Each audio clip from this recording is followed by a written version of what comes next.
नमस्कार विद्यार्थी मित्रांनो. कालच्या लेक्चरमध्ये आपण डेटा कलेक्शनच्या मेथड्स बद्दल अभ्यास करत होतो. डेटा कलेक्ट करत असताना कोणत्या दोन मेथडनी डेटा कलेक्ट केला जातो हे आपण पाहिलेलं आहे. म्हणजे एक सेन्सस मेथड आणि दुसरी सॅम्पल मेथड किंवा सॅम्पलिंग मेथड असं त्याला आपण म्हणतो.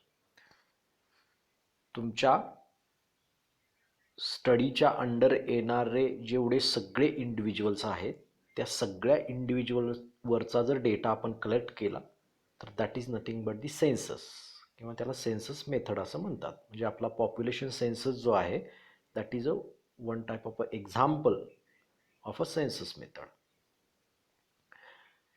दुसरी मेथड जी आहे डेटा कलेक्शनची ती म्हणजे सॅम्पलिंग मेथड. त्या सॅम्पलिंग मेथड ज्या आहेत म्हणजे पूर्ण पॉप्युलेशनचा डेटा गोळा न करता त्या पॉप्युलेशनच्या एका रिप्रेझेंटेटिव्ह सबसेट वरचा डेटा कलेक्ट करणं that is a method of sampling किंवा त्याला सॅम्पलिंग मेथड असं म्हणतात. मग ह्या सॅम्पलिंग मेथड दोन प्रकारच्या असतात हे आपण काल पाहिलेलं आहे. Non random sampling and random sampling. Non random sampling म्हणजे त्यामध्ये काहीतरी बायास ऑकर झालेला असतो, काहीतरी इरर थोडाफार त्यामध्ये येतो. पण रँडम सॅम्पलिंगमध्ये कोणत्याही प्रकारचा बायास येत नाही. कोणत्याही प्रकारच्या बायास ॲटिट्यूडनं ते सॅम्पल ऑब्झर्वेशन्स आपण घेतलेले नसतात रँडम सॅम्पलिंगमध्ये. आता यामध्ये आपण नॉन रँडम सॅम्पलिंग आणि रँडम सॅम्पलिंग ह्यामधल्या नॉन रँडम सॅम्पलिंग मेथड ज्या आहेत त्या आपण कालच्या लेक्चरमध्ये अभ्यासलेल्या आहेत. म्हणजे कन्व्हिनियन्स सॅम्पलिंग कोणाला म्हणायचं, जजमेंट सॅम्पलिंग कोणाला म्हणायचं, कोटा सॅम्पलिंग कोणाला म्हणायचं, त्यानंतर स्नोबॉल सॅम्पलिंग कोणाला म्हणायचं, ह्या गोष्टी आपण कालच्या लेक्चरमध्ये अभ्यासलेल्या आहेत. आजच्या लेक्चरमध्ये आपल्याला रँडम सॅम्पलिंग मेथड्स बघायच्या आहेत. त्या रँडम सॅम्पलिंग मेथड्स ज्या आहेत त्या 4 प्रकारच्या रँडम सॅम्पलिंग मेथड आहेत. त्यामध्ये पहिली जी मेथड आहे त्या मेथडचं नाव आहे सिंपल रँडम सॅम्पलिंग. म्हणजे simple, it is a random sampling but it is a simple. By simple method or by using simple method we can collect the data from the sample किंवा sample observation जे घेतो आपण तर ते एका simple पद्धतीनं घेतो रँडम सॅम्पलिंगमध्ये, त्याला आपण सिंपल रँडम सॅम्पलिंग म्हणतो.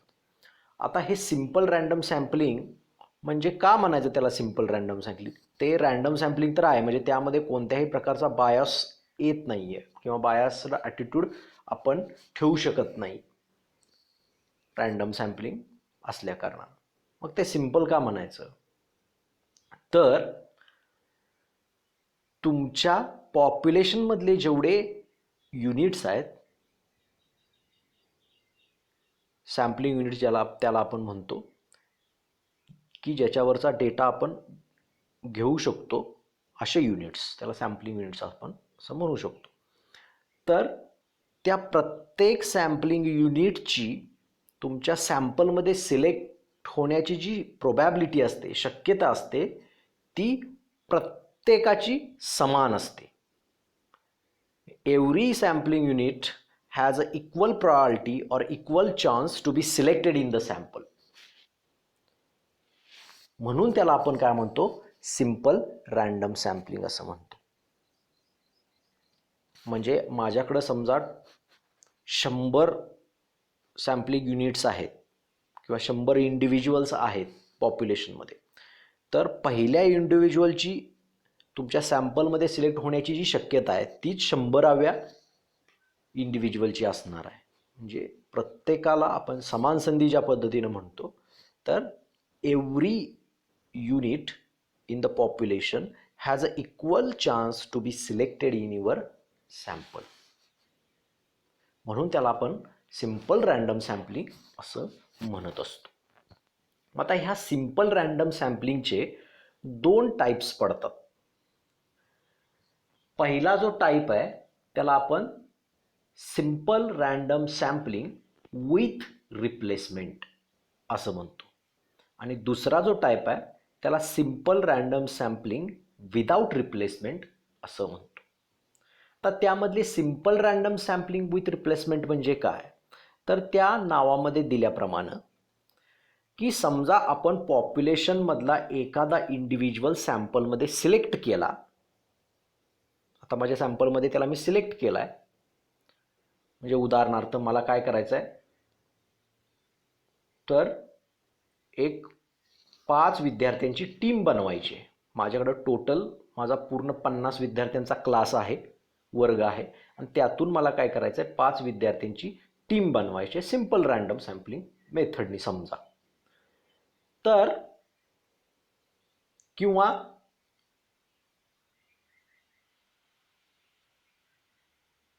आपण त्याला असं म्हणूया की 5 प्रकारच्या माझ्याकडं मार्बल्स आहेत किंवा बॉल्स आहेत, त्याला आपण म्हणू 5 कलरचे वेगवेगळ्या माझ्या पॉप्युलेशनमध्ये आहेत. समजा तिथं 20 बॉल असतील, 5 प्रकारचे ते बॉल आहेत. तर मग मला त्यातून 5 बॉलचं सॅम्पल सिलेक्ट करायचं आहे. 20 मधून 5 बॉलचं सॅम्पल सिलेक्ट करायचं आहे आणि 5 वेगवेगळ्या प्रकारचे बॉल त्यामध्ये आहेत.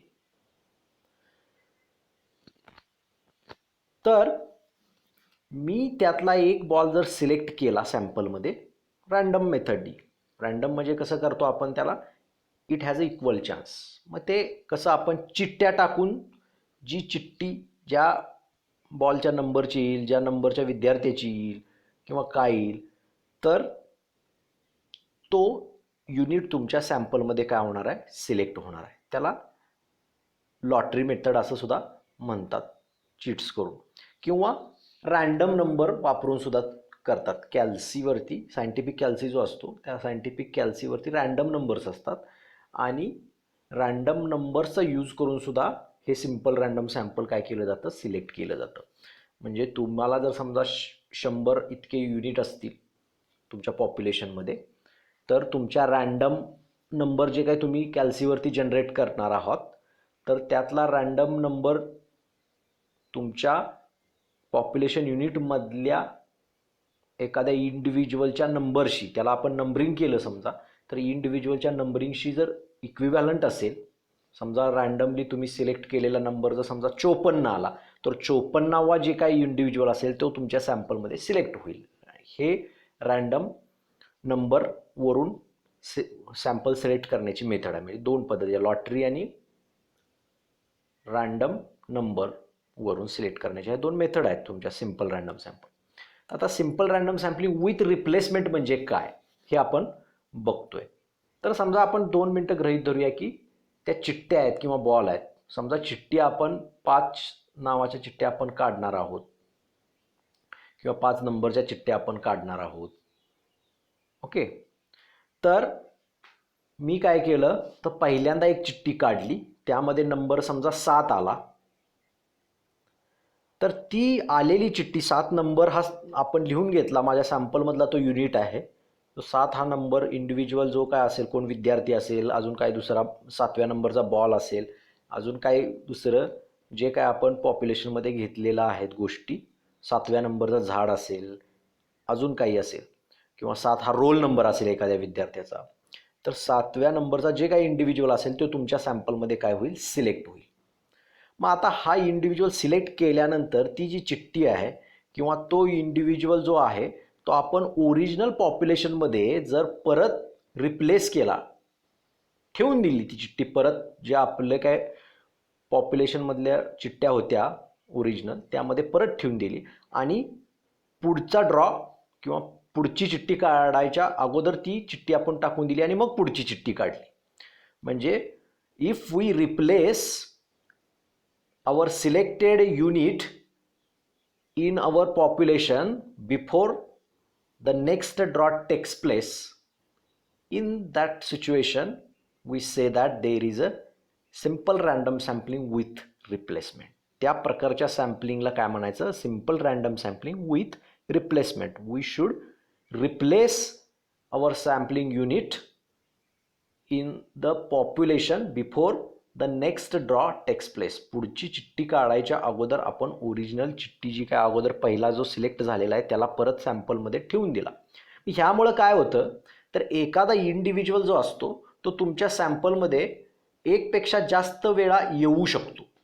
जरी सगळ्यांची प्रोबॅबिलिटी सिलेक्शनची प्रोबॅबिलिटी प्रत्येक ड्रॉला सिलेक्शनची प्रोबॅबिलिटी जरी सेम असली तरीसुद्धा काय होतं एखादा इंडिव्हिज्युअल तुमच्या त्या सॅम्पलमध्ये एकपेक्षा जास्त वेळा येऊ शकतो कारण आपण त्याला ओरिजिनल पॉप्युलेशनमध्ये परत रिप्लेस केलेला असतो. 7 नंबरचा आपण परत रिप्लेस केला तर परत चिठ्ठी दुसऱ्या ड्रॉला दुसरा वेगळाच कुठला तरी नंबर आला, तिसऱ्या ड्रॉला परत 7 सुद्धा येऊ शकतो कारण आपण ती 7 नंबरची चिठ्ठी परत तुमच्या काय केले पॉप्युलेशनमध्ये ठेवून दिली किंवा त्या इंडिव्हिज्युअलला आपण परत ओरिजिनल पॉप्युलेशनमध्ये कन्सिडर केलेलं आहे. त्यामुळं एखादा इंडिव्हिज्युअल तुमच्या सॅम्पलमध्ये एकपेक्षा जास्त वेळेला येऊ शकतो. याला म्हणायचं simple random sampling with replacement. आता यामध्ये दुसरी सिंपल रँडम सॅम्पलिंग मेथड आहे ती म्हणजे simple random sampling without replacement.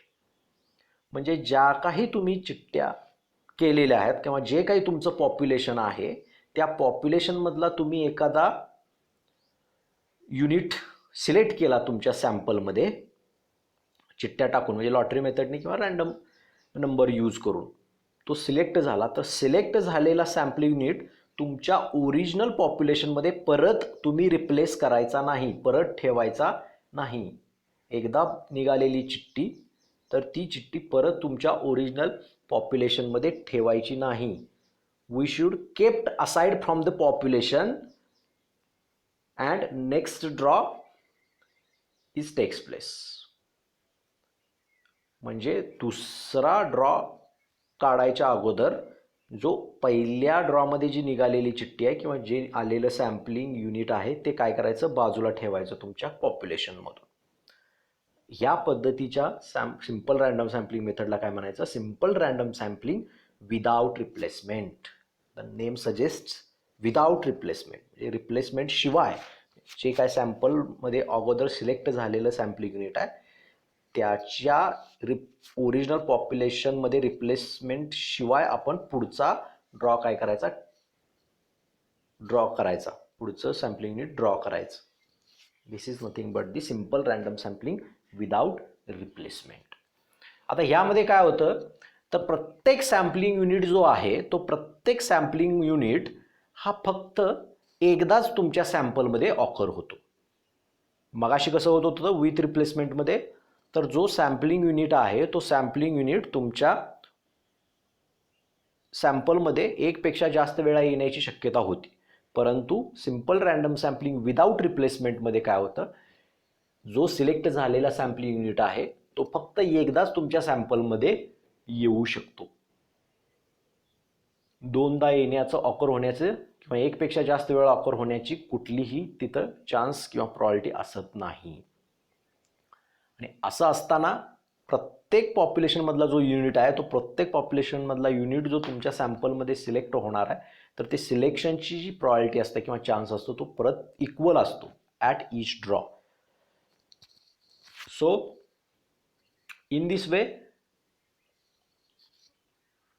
Simple random sampling can be drawn किंवा simple random sample can be drawn. आपल्याला जी काय आपली सॅम्पल साईज आहे त्या सॅम्पल साईजचं आपण सिंपल रँडम सॅम्पल अशा पद्धतीनं काय करू शकतो ड्रॉ करू शकतो. पॉप्युलेशनमधून लॉटरी मेथडनी किंवा रँडम नंबर यूज करून आपले सॅम्पलिंग युनिट्स आपण चूज करणार आहोत of our desired sample size. आता पुढची जी सॅम्पलिंग मेथड आहे त्या सॅम्पलिंग मेथडचं नाव आहे स्ट्रॅटिफाईड sampling. So stratified sampling is quite similar to the quota sampling. quota sampling शी साधर्म्य पावणारी ही सॅम्पलिंग मेथड आहे. आता ह्या सॅम्पलिंग मेथडमध्ये काय होतं तर तुमच्या डेटामध्ये किंवा पॉप्युलेशनमधले जे काही युनिट्स आहेत सॅम्पलिंग युनिट्स त्या सॅम्पलिंग युनिट्स आपण काय करतो तर त्यांच्यामधली एखादी क्वांटिफिएबल कॅरेक्टरिस्टिक पकडून, त्या क्वांटिफिएबल म्हणजे जी मोजू शकतो आपण, क्वांटिफिएबल आपल्याला मोजता येऊ शकते अशी क्वांटिफिएबल कॅरेक्टरिस्टिक्स पकडून आपण त्याचे काय करू शकतो, ग्रुप करू शकतो. आणि प्रत्येक ग्रुप हा काय होतो, त्याला आपण स्ट्रॅटा किंवा त्याला स्ट्रॅटम असं म्हणतात, स्ट्रॅटम त्याचा तयार करू शकतो. मग असे जे स्ट्रॅटम तयार होतील, त्या प्रत्येक स्ट्रॅटमच्या इनसाइड आतमध्ये काय असतं, व्हेरिएशन कमी असतं आणि 2 स्ट्रॅटममध्ये व्हेरिएशन जास्त असतं. द स्ट्रॅटाज किंवा आपण त्याला म्हणूया stratum is homogeneous within themselves and heterogeneous within themselves, between themselves, heterogeneous between themselves. म्हणजे स्ट्रॅटाच्या आतमध्ये जी होमोजिनिटी असते ती जास्त असते आणि 2 स्ट्रॅटामध्ये, 2 वेगवेगळ्या स्ट्रॅटामध्ये ही हेट्रोजिनिटी असते, थोडा त्यामध्ये व्हेरिएशन जास्त असतं. अशा पद्धतीनं आपण काय करतो, डेटा ज्या वेळेला एका क्वांटिफिएबल कॅरेक्टरिस्टिकनुसार काय करतो, अरेंज करतो स्ट्रॅटममध्ये, म्हणजे त्याचे वेगवेगळे ग्रुप्स तयार होतात, त्याला आपण स्ट्रॅटा असं म्हणतो. आणि मग हे तयार झालेले जे स्ट्रॅटा आहेत, त्या स्ट्रॅटा, प्रत्येक स्ट्रॅटामधून आपण जर सिम्पल रँडम सॅम्पलिंगनुसार, मग ते विथ रिप्लेसमेंट घ्या किंवा विदाऊट रिप्लेसमेंट घ्या, तर त्या सिम्पल रँडम सॅम्पलिंगनुसार जर आपण सॅम्पलिंग युनिट सिलेक्ट केले सॅम्पलमध्ये आपल्या, तर that is nothing but the स्ट्रॅटिफाईड sampling. त्याला आपण स्ट्रॅटिफाईड सॅम्पलिंग असं म्हणतो. तर कोटा सॅम्पलिंग आणि स्ट्रॅटिफाईड सॅम्पलिंगमध्ये सिमिलॅरिटी कोणत्या प्रकारची आहे, तर कोटा सॅम्पलिंगमध्ये सुद्धा आपण काय तयार करतो, असे ग्रुप्सच तयार करतो त्यांच्या कॅरेक्टरिस्टिक्सनुसार, सिमिलर कॅरेक्टरिस्टिक्सनुसार. आणि मग त्याला आपण कोटा असं नाव देतो आणि त्या कोटातून आयदर कन्व्हिनियन्स सॅम्पलिंगनं किंवा जजमेंट सॅम्पलिंगनं काय करतो, युनिट सिलेक्ट करतो, सॅम्पलिंग युनिट सॅम्पलमध्ये. तसं स्ट्रॅटिफाईड सॅम्पलिंगमध्ये आपण काय करतोय, तर स्ट्रॅटाच तयार करतोय, ग्रुप्सच तयार करतोय, त्यातल्या कॅरेक्टरिस्टिक्सनुसार सिमिलर कॅरेक्टरिस्टिक्स दाखवणाऱ्याचा एक ग्रुप, अजून वेगळी कॅरेक्टरी पण स्टिक दाखवणारी त्यांचा एक ग्रुप. अशा पद्धतीनं आपण ग्रुप म्हणजे स्ट्रॅटा तयार करतोय आणि त्यातून सिम्पल रँडम सॅम्पलिंग मेथडनी काय करतोय, सॅम्पलिंग युनिट सिलेक्ट करतोय सॅम्पलमध्ये. म्हणून तिथं आपल्याला काय म्हणता येतं, स्ट्रॅटिफाईड सॅम्पलिंग. स्ट्रॅटिफाईड सॅम्पलिंग म्हणजे पहिला स्ट्रॅटा तयार करणे आणि त्यातून मग परत सिम्पल रँडम सॅम्पलिंगनं त्यातले इंडिव्हिज्युअल सिलेक्ट करणे सॅम्पलमध्ये. या 2 गोष्टी त्या स्ट्रॅटिफाईड सॅम्पलिंगमध्ये येत असतात. आता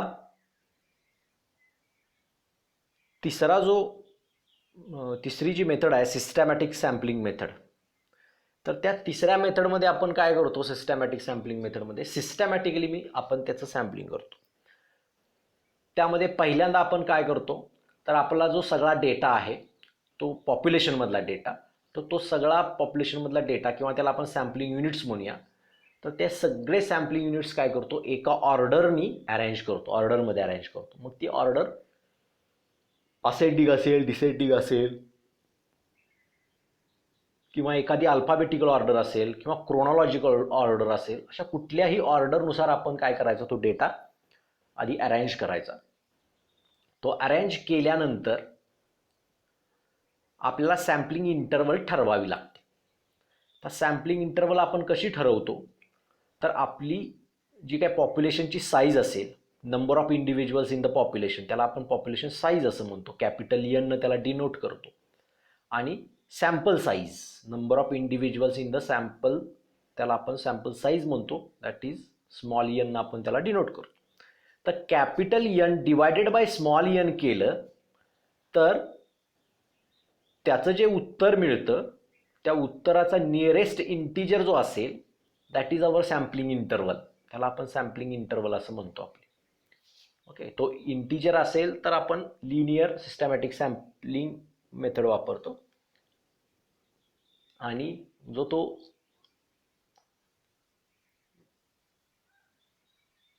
भागाकार किंवा N capital N divide by N याचं उत्तर जर इंटिजर येत नसेल तर मग आपण तिथं सर्क्युलर सॅम्पलिंग मेथड वापरतो.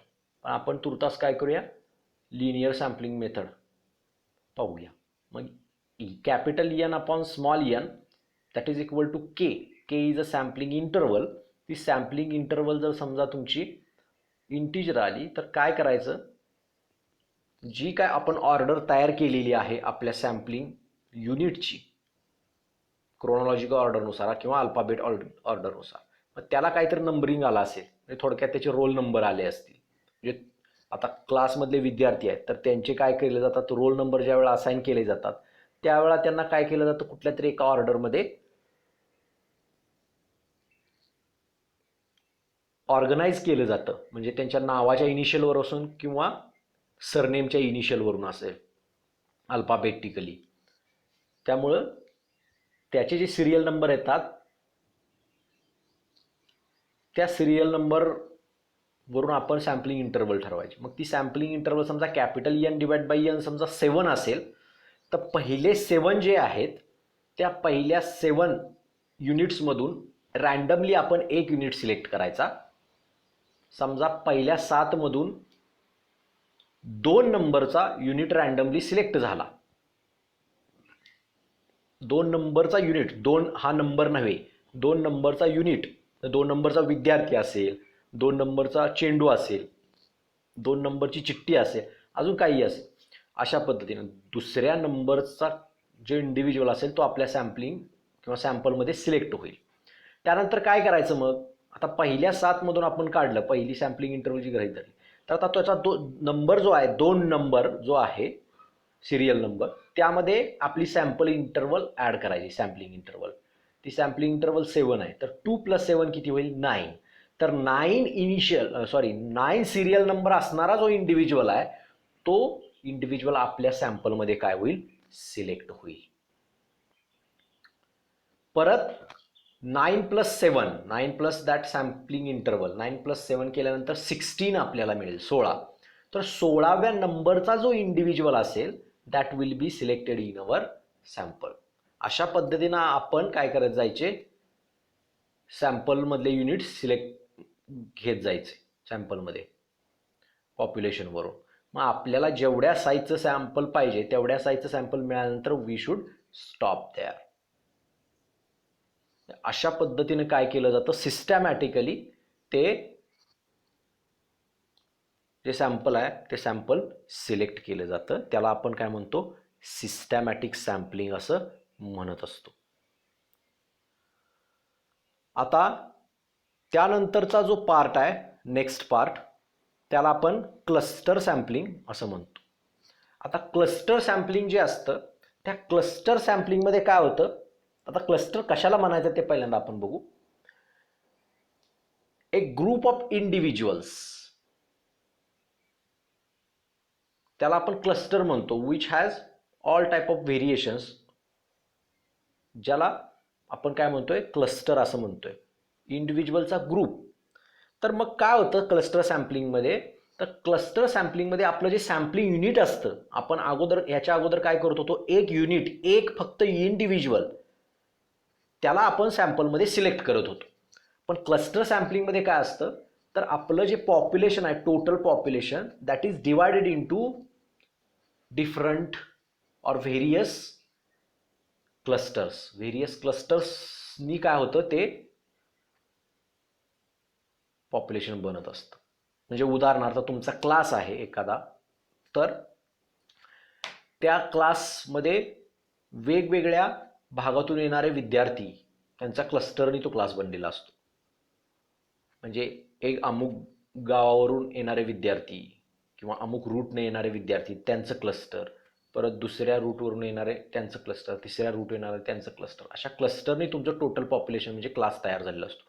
किंवा 12वीतून एका पर्टिक्युलर कॉलेजमधून आलेले विद्यार्थी, दुसऱ्या पर्टिक्युलर कॉलेजमधून आलेले विद्यार्थी, असं त्या त्या कॉलेजमधून आलेल्या विद्यार्थ्यांचा एखादा ग्रुप तयार होत असतो. किंवा क्लासमध्ये आल्यानंतर प्रत्येकाचे आपापले असे वेगळे काही काही ग्रुप असतात.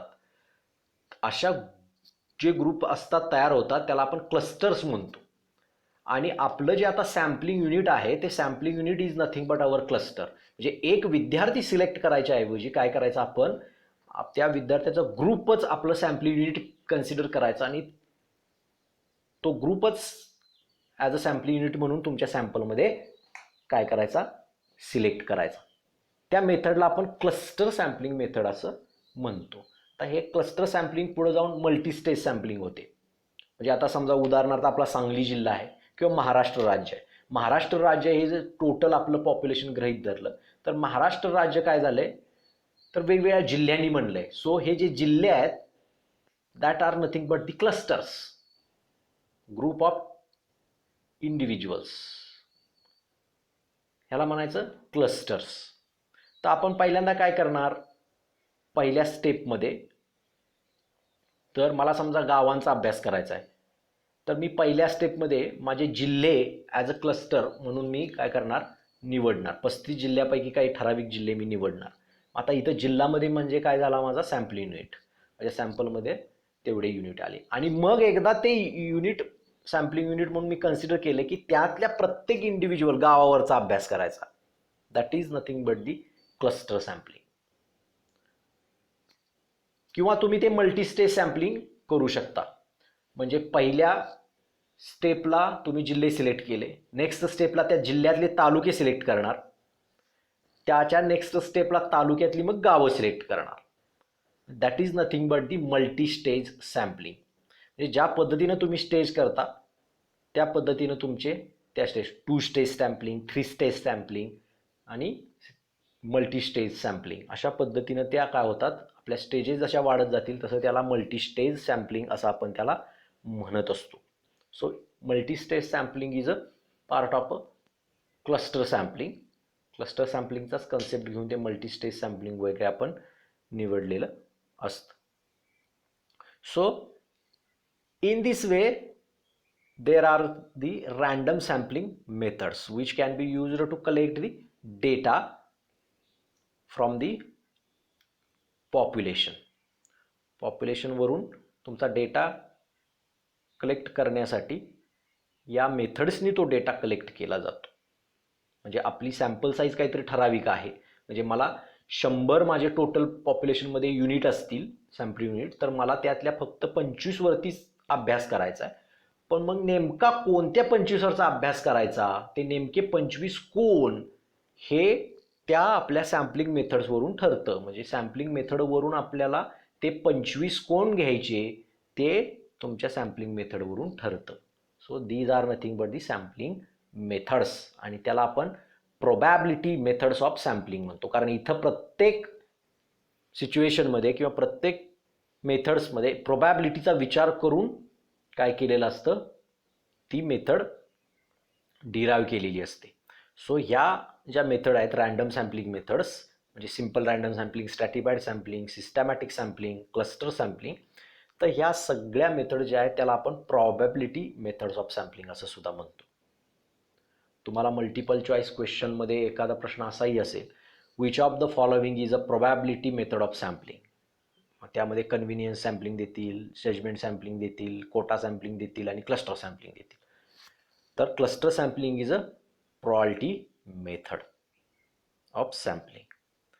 अशा पद्धतीनं आपण नॉन प्रोबॅबिलिटी मेथड्स म्हणजेच नॉन रँडम सॅम्पलिंग मेथड्स आणि प्रोबॅबिलिटी मेथड्स म्हणजेच त्याला रँडम सॅम्पलिंग मेथड्स असं आपण दोन्ही त्याचे टाईप्स, नॉन प्रोबॅबिलिटी मेथड्स आणि प्रोबॅबिलिटी मेथड्स अशा दोन्ही टाईप्स आपण काय पाहिलेले आहेत सॅम्पलिंगचे. नाव आता काय झालं, आपण डेटाचा सोर्स कुठला आहे त्याच्यावरून आपल्याला माहिती आहे की प्रायमरी डेटा आणि सेकंडरी डेटा असतो. पण तो डेटा घ्यायचा कसा, how to collect the data, तर त्याच्या आपण डेटा कलेक्शनच्या मेथड पाहिल्या, सेन्सस मेथड, सॅम्पलिंग मेथड. परत सॅम्पलिंग मेथडच्या आपण नॉन प्रोबॅबिलिटी मेथड्स आणि प्रोबॅबिलिटी मेथड्स पाहिल्या. मग एकदा का हा डेटा तुमच्याकडे आला, statistical data which follows the 2 properties randomness and variability. ज्या न्यूमरिकल डेटामध्ये रँडमनेसही आहे आणि व्हेरिएबिलिटी आहे, अशा पद्धतीचा स्टॅटिस्टिकल डेटा तुमच्याकडे आला, तुम्ही घेतला, तर तो डेटा ज्या पद्धतीचे कॅरेक्टर्स दाखवतो, according to the character possessed by the data is divided into 2 types. 2 पद्धतीचे ते कॅरेक्टर डेटा तुमचा दाखवत असतो. ते कुठले 2 प्रकारचे कॅरेक्टर आहेत, तर एक म्हणजे क्वालिटेटिव्ह कॅरेक्टर आणि दुसरा म्हणजे क्वांटिटेटिव्ह कॅरेक्टर. आता जो डेटा अशा पद्धतीचं क्वालिटेटिव्ह कॅरेक्टर दाखवतो त्याला क्वालिटेटिव्ह डेटा म्हणतो आपण, किंवा त्याला दुसरं नाव ॲट्रिब्यूट्स असं सुद्धा आहे. आणि जो डेटा क्वांटिटेटिव्ह कॅरेक्टर दाखवतो त्याला आपण क्वांटिटेटिव्ह डेटा म्हणतो, त्याचं दुसरं नाव व्हेरिएबल असं सुद्धा आहे. आता हा जो क्वालिटेटिव्ह डेटा आहे तो नेमका काय, कुठल्या डेटाला क्वालिटेटिव्ह डेटा म्हणायचं, तर अशा पद्धतीचा डेटा की तो डेटा कोणत्याही युनिट्स ऑफ मेजरमेंटमध्ये मोजता येत नाही, आपण मोजू शकत नाही, किंवा ते कॅरेक्टर जे आहे ज्याच्यावरचा डेटा आपण घेतोय ते कॅरेक्टर आपण कुठंही मोजू शकत नाही एखाद्या युनिट्स ऑफ मेजरमेंटमध्ये. ते फक्त एक्सप्रेस केलं जाऊ शकतं, सांगितलं जाऊ शकतं की there is a presence or abundant presence, एवढंच सांगितलं जाऊ शकतं, but cannot be measured in terms of units of measurement. त्या कॅरेक्टरला किंवा त्या पद्धतीचं कॅरेक्टर दाखवणाऱ्या डेटाला आपण काय म्हणतो, क्वालिटेटिव्ह डेटा. त्यालाच दुसरं नाव ॲट्रिब्यूट्स असं सुद्धा आहे. For example gender, religion, I colour हे जे आहेत तर हे आपण काय तर मोजू शकत नाही. जेंडर म्हणजे मेल फिमेल हे काय आपण मोजू शकतो का, मोजू शकत नाही. Only we can they describe, he is male, she is female. Religion, आता रिलिजन जो असतो तो आपण काही मोजू शकत नाही, इतका किलो, इतका लिटर वगैरे वगैरे, which can be only describe. Hindu, Muslim, Christian, Sikh, Jews, अशा पद्धतीनं ते काय करू शकतो आपण, केवळ सांगू शकतो, एक्सप्रेस करू शकतो. आय कलर, वेगवेगळ्या प्रकारचे आय कलर्स असतात, ब्लॅक, ब्राउनिश, अशा पद्धतीचे आय कलर असतात. अजून काही वेगवेगळे असतील, ब्ल्यू कलरचे पण आई असतात काही जणांचे. तर that can be only describes, we cannot measure तो किती काळा कलर त्याच्या ह्याचा आहे, ही तर काय मेजरमेंट नाही. So it can be only described. So that data possess the qualitative character. So that data is non as a qualitative data. मग याच्या उलट क्वांटिटेटिव्ह डेटा, त्यालाच आपण व्हेरिएबल म्हणतो. तो क्वांटिटेटिव्ह डेटा म्हणजे काय, किंवा क्वांटिटेटिव्ह कॅरेक्टर म्हणजे काय, असं कॅरेक्टर की जे आपण युनिट्स ऑफ मेजरमेंटमध्ये मोजू शकतो, म्हणजे सेंटीमीटरमध्ये, लिटरमध्ये, किंवा एखाद्या नंबरमध्ये, अजून कुठल्या एखाद्या मेजरमेंटच्या युनिटमध्ये, असं आपण त्याला मोजू शकतो. अशा पद्धतीचं जे कॅरेक्टर असतं त्याला काय म्हणायचं, तर क्वांटिटेटिव्ह कॅरेक्टर. आणि अशा पद्धतीचं कॅरेक्टर दाखवणारा जो डेटा असतो त्याला आपण क्वांटिटेटिव्ह डेटा असं म्हणतो. For example number of books, height, weight, length, या पद्धतीची जे काय कॅरेक्टर आहेत किंवा डेटा असतो या पद्धतीचा त्याला आपण क्वांटिटेटिव्ह डेटा म्हणतो. कारण नंबर ऑफ बुक्स याचा काहीतरी नंबर असतो. Number of books in the library काहीतरी असतील, 1-2,000 बुक्स आहेत आमच्या लायब्ररीमध्ये, 1,500 आहेत, तर that is number which can be measured from 1 to 1,500.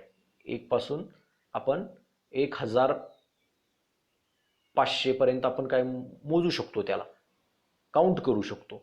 So it is a quantitative data. Height पण आपण मोजू शकतो, 5 feet 6 inches, किंवा आपण सेंटीमीटरमध्ये मोजायचं झालं तर 165 सेंटीमीटर, अशा पद्धतीने ती हाईट मोजू शकतो. वेट मोजू शकतो आपण, 56 किलोग्रॅम, 62 किलोग्रॅम.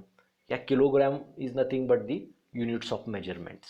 सो त्या युनिट्स ऑफ मेजरमेंटमध्ये आपण काय करू शकतो, तो डेटा मेजर करू शकतो. अशा पद्धतीचं कॅरेक्टर जो डेटा दाखवतो त्या डेटाला आपण काय म्हणतो, क्वांटिटेटिव्ह डेटा किंवा व्हेरिएबल्स अशा पद्धतीने आपण म्हणतो. हे कधी आपल्याकडे डेटा आल्यानंतर त्याची जी कॅरेक्टर्स आहेत डेटाची त्याच्यावरून हे त्याचे दोन टाईप्स आहेत, क्वालिटेटिव्ह डेटा आणि क्वांटिटेटिव्ह डेटा.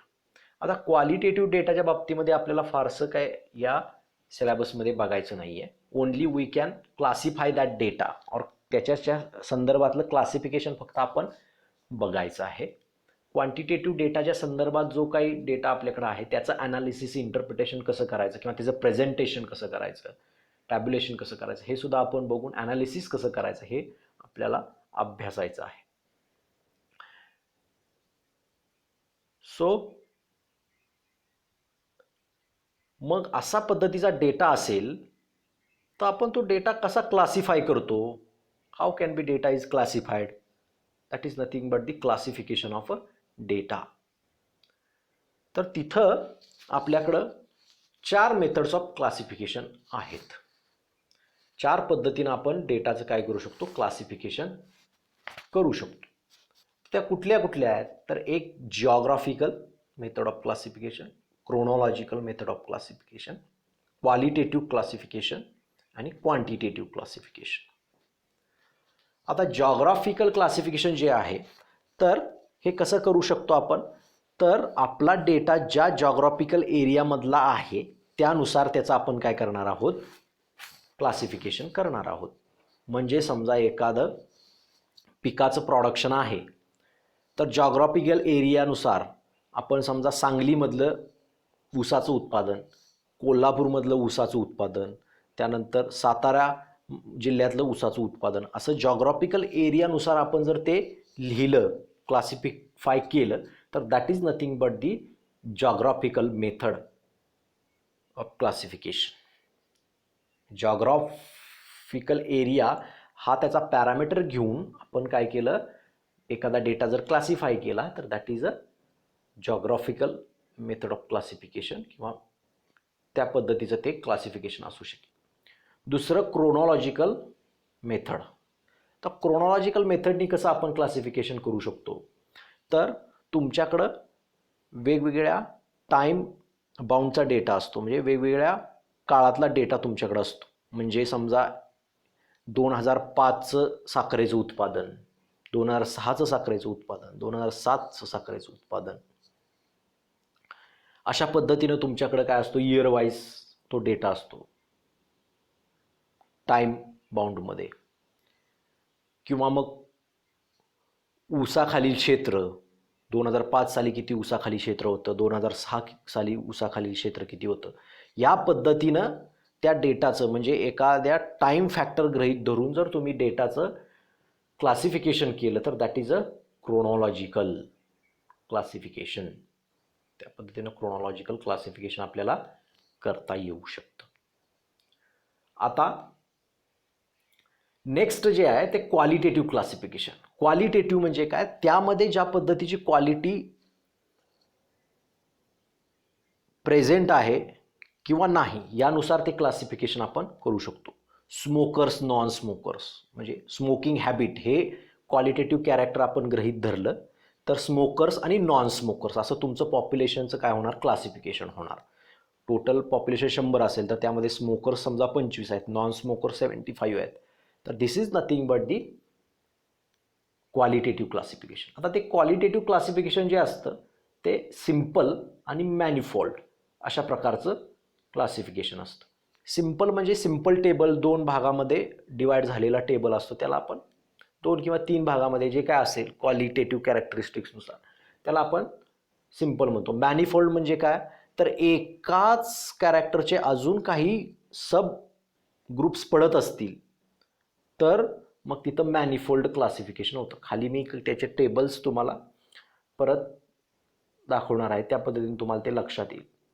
आणि क्वांटिटेटिव्हमध्ये डिस्क्रीट व्हेरिएबल आणि कंटिन्युअस व्हेरिएबल. आता क्वालिटेटिव्ह जे काय म्हणजे याला आपण व्हेरिएबल म्हणतो, क्वांटिटेटिव्ह त्याला आपण व्हेरिएबल म्हणतो. तर ते व्हेरिएबल 2 प्रकारचे असतात, एक डिस्क्रीट व्हेरिएबल आणि कंटिन्युअस व्हेरिएबल. डिस्क्रीट व्हेरिएबल कुणाला म्हणायचं? तर असा व्हेरिएबल की जो एखाद्या रेंजमधली पर्टिक्युलर व्हॅल्यू घेतो, म्हणजे number of students present in the class. आता ह्याची रेंज काय? तर 0 पासून ते तुमच्या वर्गाची जी काय पटसंख्या आहे तिथपर्यंत त्याची रेंज आहे. ह्या दरम्यानचीच कुठली तरी व्हॅल्यू तो व्हेरिएबल घेणार. Number of students present in the class, म्हणजे एका दिवशी 15 प्रेझेंट असतील, एका दिवशी 18 प्रेझेंट असतील, एका दिवशी आणखी जेवढी पटसंख्या आहे तेवढी सगळे प्रेझेंट असतील. म्हणजे ह्या 0 पासून जे पटसंख्या आपल्या क्लासची जी आहे ह्या रेंजमधले कुठलीही व्हॅल्यू घेताना तो पर्टिक्युलर घेतोय पूर्ण 15, 18, 20, 25 अशा पद्धतीनं. जर तो पर्टिक्युलर एखादी व्हॅल्यू घेत असेल तर त्याला आपण डिस्क्रीट व्हेरिएबल असं म्हणतो. आणि कंटिन्युअस व्हेरिएबल कुणाला म्हणायचं, तर कंटिन्युअस व्हेरिएबल म्हणजे एखाद्या ठराविक रेंजमधल्या सगळ्या व्हॅल्यू तो घेत असेल, अटेंड करत असेल तर काय म्हणायचं त्याला, कंटिन्युअस व्हेरिएबल. पण आता हे जे कंटिन्युअस व्हेरिएबल असतात ते आपल्या कन्व्हिनियन्ससाठी आपण त्याला डिस्क्रीट फॉर्मॅटमध्ये काय करतो, कन्वर्ट करतो युनिट्स ऑफ मेजरमेंटमध्ये. कसं कन्वर्ट करतो, तर आपली जी हाईट असते, तर आपण लहान असल्यापासून आत्तापर्यंत आपली हाईट जी वाढते ती कंटिन्युअसली वाढत जाते. म्हणजे आत्ता लहानपणी तुमची हाईट समजा 2 फूट असेल, 1.5-2 फूट, तर तिथपासून आत्ता तुम्ही 6 फूट 5 फूट काय उंची असेल तुमची, तर इथपर्यंत वाढलेली उंची तुमची अशी आहे का की पहिल्या वाढदिवसादिवशी 3 फूट झाला, दुसऱ्या वाढदिवसादिवशी 3.5 फूट झाला, नंतर असं असं होत नाही. तर तो काय करतो, 2 फुटापासून 5 फुटापर्यंत किंवा 6 फुटापर्यंत जी काय असेल उंची, तिथपर्यंत त्या सगळ्या ज्या काही इन्फायनाईट व्हॅल्यू असतील त्या अटेंड करत करत करत करत तुमची वाढलेली असते उंची. So it is a continuous variable. आणि मग आपल्या कन्व्हिनियन्ससाठी आपण काय करतो, ती उंची जी असते ती नियरेस्ट सेंटीमीटरमध्ये आपण मोजतो. जवळचा तुमचा जो सेंटीमीटर असेल ती 165 सेंटीमीटर, 172 सेंटीमीटर अशा पद्धतीनं आपण त्याला काय केलं असतं, डिस्क्रिटायझेशन त्याचं आपण केलेलं असतं. किंवा तुमचं एज गृहीत धरलं तर तुम्ही लहान असल्यापासून आत्तापर्यंत प्रत्येक सेकंदागणिक तुमचं वय वाढत असतं. तुम्ही तो प्रत्येक सेकंद, मिली सेकंद वगैरे अटेंड करत करत तुमचं वय वर्षांमध्ये वाढत वाढत आत्तापर्यंत वाढलेलं असतं. सो अशा पद्धतीचे जे व्हेरिएबल आहेत, हाईट, वेट, लेंथ, तर temperature, these are the continuous variable, but for our convenience we convert it into the discrete format. Discrete variable जे असतात ते number of books in the library, number of students present in the class. आता ते जे discrete variable असतात ते finite आणि countable infinite अशा 2 टाईपचे असतात. फायनाईट म्हणजे तुम्ही डायरेक्टली मोजू शकता, number of students present in the class, number of books अशा पद्धतीनं. आणि काही काउंटेबल इनफायनाईट म्हणजे number of leaves on a tree, म्हणजे तुमच्या झाडावरची पानं बघितली तर ते खूप वाढतात, पण मोजायला गेलो तर आपण ते मोजू शकतो, काहीतरी काउंट आपण त्याचा काढू शकतो. त्याला म्हणून काउंटेबली इनफायनाईट असं म्हणायचं. किंवा तुमच्या डोक्यावरचे केस, number of hairs on your head, तर ते नंबर ऑफ हेअर्स जे आहेत ते इनफायनाईट नंबर आहे पण काउंटेबली आहे. If we try to count then we can find some number. So it is a countably infinite. अशा पद्धतीनं फायनाईट अँड काउंटेबली इनफायनाईट अशा पद्धतीचे डिस्क्रीट व्हेरिएबलचे टाईप आहेत पुढं. आणि कंटिन्युअस व्हेरिएबल म्हणजे एखादी डिस्क्रीट व्हेरिएबल म्हणजे काय, एखाद्या रेंजमधली किंवा त्याची पर्टिक्युलर रेंजमधली एखादी पर्टिक्युलर व्हॅल्यू जर तो एखादा व्हेरिएबल घेत असेल पूर्ण व्हॅल्यू, तर that is discrete variable. Continuous variable म्हणजे त्या पर्टिक्युलर रेंजमधल्या ऑल व्हॅल्यूज तो अटेंड करत असेल तर then that is a continuous variable. म्हणजे एखाद्या पाण्याचं आपण टेम्परेचर ज्या वेळेला बघत असतो, पाणी उकळतं आहे त्यावेळेचं टेम्परेचर, तर ते काय होतं, कंटिन्युअसली आपलं इन्क्रीज होत जातं, प्रत्येक डिग्री सेल्सिअस अटेंड करत ते वाढत असतं. सो फक्त आपण काय करतो, त्याला डिस्क्रिटायझेशन त्याचं करून लिहितो. So it is a quantitative classification. अशा पद्धतीने हे क्लासिफिकेशन आपण केलेलं आहे 4 पद्धतीचं: geographical, chronological, qualitative and quantitative classification. क्वालिटेटिव्हमध्ये सिम्पल आणि मॅनिफोल्ड, आणि क्वांटिटेटिव्हमध्ये डिस्क्रीट व्हेरिएबल आणि कंटिन्युअस व्हेरिएबल वापरून काय होतं, ते तुमचा डेटा क्लासिफाय होतो. आता हा डेटा क्लासिफाय मुळात करायचा का, किंवा what is a classification, classification म्हणायचं कशाला. आता हे बघितलं आपण मेथड्स आहेत क्लासिफिकेशनच्या, परंतु व्हॉट इज अ क्लासिफिकेशन, तर Classification is nothing but grouping of individuals or organizing the individuals according to their similarities and dissimilarities. त्यांच्यामधल्या काही सिमिलॅरिटीज असतील तर त्यांचा एक ग्रुप बनवणे, ज्यामध्ये डिसिमिलॅरिटी असेल तर त्यांचा वेगळा ग्रुप बनवणे. अशा पद्धतीनं जे काय आपण ग्रुपिंग करतो किंवा इंडिव्हिज्युअल ऑर्गनाईज करतो वेगवेगळ्या ग्रुपमध्ये आणि ते जे ग्रुप तयार होतात तर त्याला क्लासिफिकेशन असं आपण म्हणत असतो. म्हणजे आपण क्लासमध्ये समजा मेल अँड फिमेल जेंडर हे जर आपण कॅरेक्टर पकडलं क्वालिटेटिव्ह कॅरेक्टर, तर मेलनुसार मेल आणि फिमेल हे काय होतं क्लासिफिकेशन होतं. म्हणजे दोन ग्रुप तयार झाले. तर मेल म्हणजे त्यांचे जे काही कॅरेक्टरिस्टिक्स आहेत त्यानुसार त्यामध्ये जे सिमिलॅरिटी आहे त्यानुसार ते मेल हे एका ग्रुपमध्ये येतात, फिमेल त्यांच्या सिमिलॅरिटीजनुसार काय होतात एका ग्रुपमध्ये येतात दुसऱ्या ग्रुपमध्ये. सो अशा पद्धतीनं दोन ग्रुप तयार होतात according to the character gender. So this grouping is nothing but the classification. अशा पद्धतीनं आपण काय करतो त्याचं ग्रुपिंग ज्याला करतो त्याला आपण क्लासिफिकेशन म्हणतो. त्यामुळंच इथं मेथड्स ऑफ क्लासिफिकेशन आपल्याला दिलेल्या आहेत. म्हणजे कुठल्या पॅरामीटरला पकडून तुम्ही क्लासिफाय करू शकता तुमचे इंडिव्हिज्युअल्स. मग जॉग्राफिकल हा पॅरामीटर पकडू शकता, क्रोनॉलॉजी त्याची जी काय आहे ते पकडून त्याचं क्लासिफिकेशन करू शकता, क्वालिटेटिव्ह कॅरेक्टर त्याचं जे आहे जो क्वालिटी पजेस करतोय त्याच्यानुसार त्याचं ग्रुपिंग करू शकता, आणि क्वांटिटी त्याची क्वांटिटी बघून तुम्ही काय करू शकता त्याचं ग्रुपिंग करू शकता. अशा पद्धतीनं ह्या ग्रुपिंगलाच आपण क्लासिफिकेशन म्हणू शकतो. So these 4 are the methods of a classification. कारण ते पॅरामीटर वापरून आपण काय करतोय तुमच्या डेटाचं क्लासिफिकेशन करतोय. So these are the methods of classification. The classification is a part of your organization of a data. तुमचा डेटा ऑर्गनाईज तुम्हाला करायचा असतो. म्हणजे आपण ज्या काय डिस्क्रिप्टिव्ह स्टॅटिस्टिक्सचा अभ्यास केलेला आहे, काल आपण बघितलं दोन प्रकारचे स्टॅटिस्टिक्स चे टाईप आहेत थोडक्यात, एक डिस्क्रिप्टिव्ह आणि दुसरे इन्फरन्शियल. तर त्या डिस्क्रिप्टिव्ह स्टॅटिस्टिक्समध्ये काय आपल्याला येतं तर कलेक्शन येतं, ऑर्गनायझेशन ऑफ अ डेटा येतं, प्रेझेंटेशन ऑफ अ डेटा येतं, टॅब्युलेशन ऑफ अ डेटा येतं. ह्या ज्या सगळ्या गोष्टी आहेत तर त्यामधले हे classification is nothing but the organisation of a data. Data organise करणं किंवा त्याला समराईज करणं असं सुद्धा आपण म्हणू शकतो वेगवेगळ्या ग्रुप्समध्ये. तर this is a part of a organization of a data or summarization of a data. आणि मग याच्यावरून आपल्याला काय होतं पडदिशी एखादा डेटा स्टडी करण्यासाठी किंवा त्याचा अभ्यास करण्यासाठी किंवा तो डेटा आपल्याला पडदिशी काय होतो लक्षात येतो, कळतो आपल्याला. Within a 1 second, within a 1 view we can understand the data, what the data trying to say. मग अशा पद्धतीनं ते क्लासिफिकेशन ऑफ अ डेटा जे आहे that comes under the part of a organization or summarization of a data. So for today's lecture we are going to stop here. In the next lecture we can see these methods of classification in detail, or I have explained all these things in detail, but only we can see the examples how the data can be classified according to these 4 characteristics. What is a geographical data, how it can be presented, what is a chronological classification, how it can be looks like.